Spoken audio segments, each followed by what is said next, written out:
میں کبھی بھی اپنے مریضوں کو بلڈ کنٹرول گولیاں تجویز نہیں کرتا.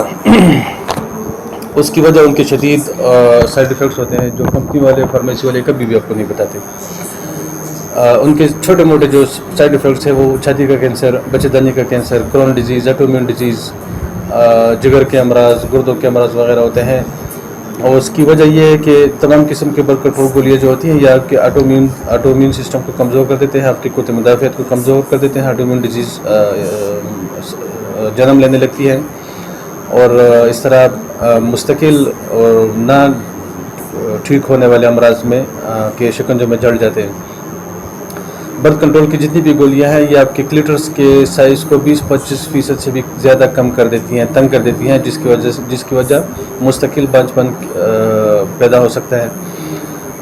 تمام قسم کی برتھ کنٹرول گولیاں جو ہیں وہ آپ کے ٹیسٹوسٹیرون کو کنٹرول کرتے ہیں، اپنی مرضی سے کنٹرول کرتے ہیں. اپنی مرضی سے یعنی کہ کمپنی فارمیسی والوں کی مرضی سے کنٹرول کرتے ہیں. یہ آپ کے ٹیسٹوسٹیرون کو باہر نکال پھینکتی ہیں اور آپ کے فری ٹیسٹوسٹیرون کو کم کر دیتی ہیں، جس کی وجہ سے درمیانی قسم کے جنس کے بچے زیادہ جنم لینے لگتے ہیں اور آپ کے ہارمون لیول کو کنٹرول کرتے ہیں، جس کی وجہ سے زنانہ جو نزاکت ہوتی ہے وہ زنانیوں میں عورتوں میں کم ہو جاتی ہیں اور مردانہ ٹائپ کی عورتیں حرکتیں کرنے لگتی ہیں.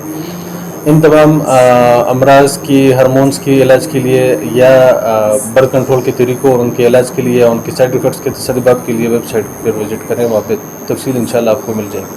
تھینک یو، شکریہ.